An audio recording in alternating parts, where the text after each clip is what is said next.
Hey guys, my name is Robert Duff. This is my slightly non-traditional video resume for bartending. What I'm going to do in this video is show you how I make a few different drinks to give you an idea of how I work behind the bar.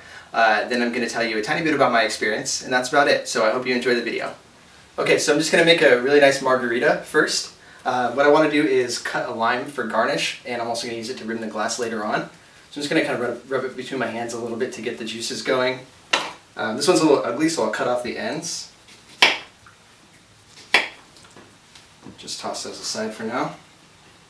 I'm going to cut it down lengthwise and do a little slice down the middle of it, not all the way through, just so we have a nice little notch to put it on the side of the glass. And then just cut it 3 ways.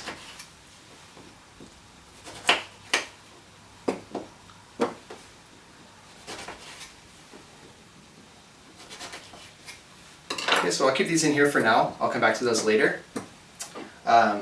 But what I want to work on now is the actual margarita. So I'm going to use Corzo. It's a tequila that I really like. So I'm going to do 2 ounces of that. A little bit of a stronger margarita.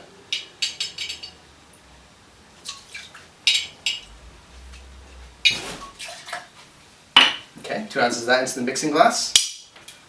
Now I'm going to use Cointreau. I really like to use Cointreau for the margaritas if I can, because it's definitely superior orange liqueur instead of triple sec.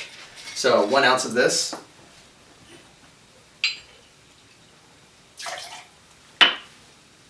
And then I actually squeezed some lime juice earlier, so I don't need to squeeze any individual limes for this. So I just some fresh squeezed lime juice from just a few minutes ago. And I'm going to do 3/4 to an ounce of this, depending on how sour I want it. There you go. And then last thing is just a little touch of agave nectar just to sweeten it up a little bit. If I'm using fruit juice or something like that, I'll do that instead, but this is nice to just kind of take the edge off. Just a little splash. Okay, so now I'm good to go. I'll ice up my shaker tin here.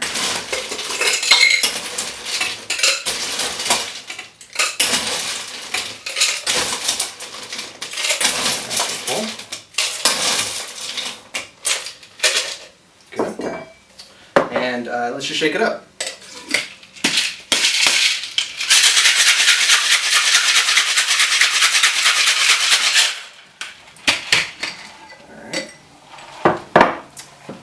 Now I'm going to go ahead and rim this glass. So I'm going to get a lime wedge, rub it around half of the glass so that they have an option for salt or not.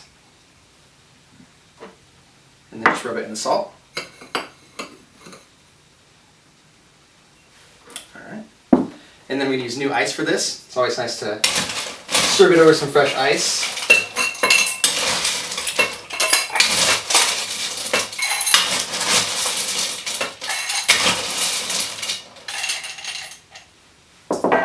Go, looking good. And last thing to do is just strain.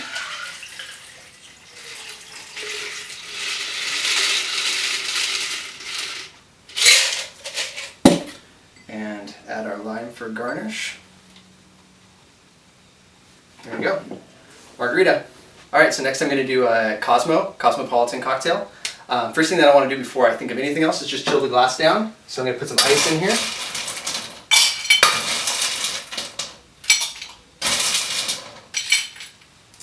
A little bit of ice and just some soda water to get it chilling until I need it. While that's chilling down, I'll work on the drink. So the drink of this is pretty simple. It's just citrus vodka, if you have it, or regular vodka, triple sec, or any other orange liqueur, and lime juice and a little bit of cranberry. So I'll do it a little bit faster, as if I was doing it, in a busy time in the restaurant or something. Just a little bit of lime juice here. And then you want to use just enough cranberry to kind of make it blush. You don't want to make it super pink. Okay, that's that. Fill up some ice in my shaker tin here.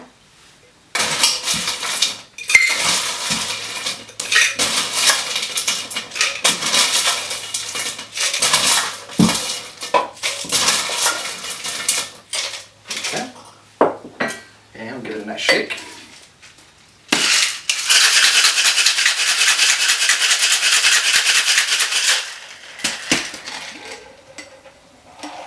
Okay, Now this is chilled down, so we'll go ahead and discard.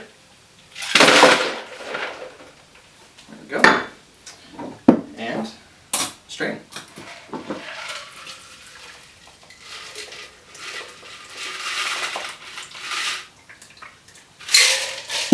And add just a lime for garnish, and then we're good to go. Cosmo.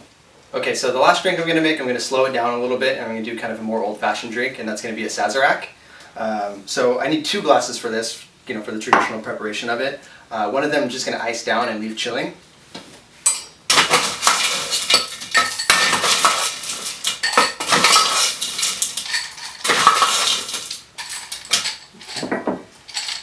And we'll set that aside for now.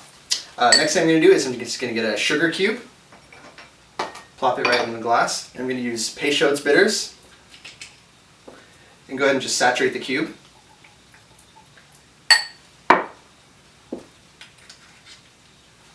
Now I'm going to add a tiny bit of water, just a little bit, to go ahead and make this into a syrup.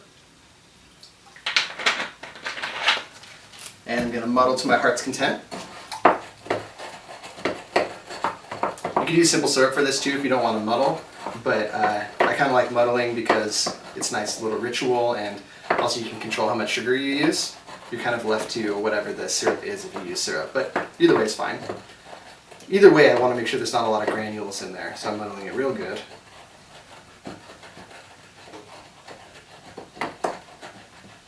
That should be about it. Set it to the side. Now I'm going to add whiskey. Typically you would use rye, but I'm all out of rye, so I'm going to use bourbon. You could definitely use either, but I'm going to use bourbon.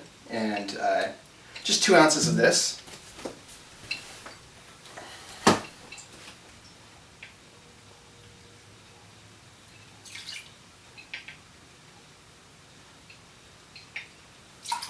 Okay. This is a pretty low yield drink, so I'm not going to be filling up the entire glass, but that's the basic recipe, so I'm going to go ahead and ice this glass down.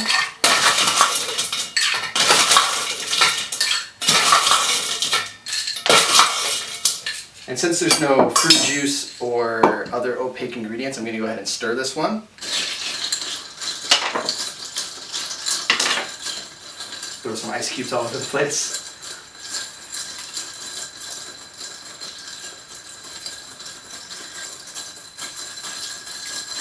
So the glass is nice and cold. A couple more seconds here. Okay, now set that aside. I'm going to go ahead and discard my ice for this glass that's chilling down. And we're going to give it an absinthe rinse. So just a tiny bit of absinthe in there. And coat the glass. Not going to throw it over my shoulder like they do in New Orleans. Spill a little bit there, but no big deal. And so that's coated, and all I have to do is strain this into there and add our garnish.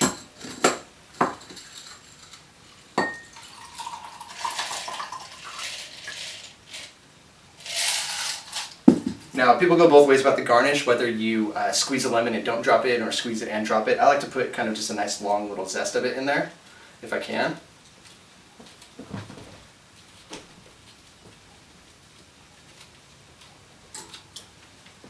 There you go.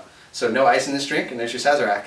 Alright, just going to open a bottle of wine really quick. If you get lucky, the top will just kind of pull off, and I think this one might do that for us. You can use just a church key to open it up.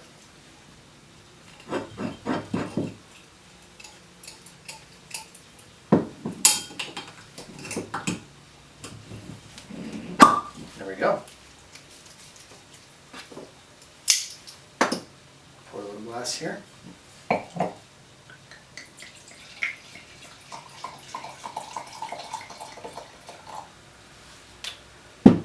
We're good to go. Okay, well, thank you for watching. We have some nice drinks here. I just wanted to talk to you a little bit about my experience with bartending. I'm kind of an unusual case in that bartending isn't my end career, but it's something that I'm really passionate about and I love to do. It's something that I do anyways in my spare time for fun, but something that I found out that I was pretty good at professionally as well. I actually have my master's degree, and I'm actually going for my PhD in graduate school for a very highly unrelated field, but this is something that I enjoy doing for work. I bartended at a country club in Camarillo. It was a fine dining country club, and I did both the fine dining side of it. I also worked with the guys in what's called the men's card room, where I did a lot more of the old-fashioned drinks. And I also did primarily events. So I did big events, weddings, 200, 300 people, constantly going, open bar, cranking drinks out and things like that. So I definitely have experience for high volume sort of work. In the fine dining part of it, I used a POS system. So I'm familiar in general with POS systems. I'm comfortable taking cash, cards, all that kind of stuff. And in general, I haven't been bartending for a very long time, probably about a year professionally, but it's something that I've researched heavily and that I've practiced quite a bit on my own. And I look forward to, hopefully getting a shot with you guys. So thank you again for watching, and I'll talk to you guys soon.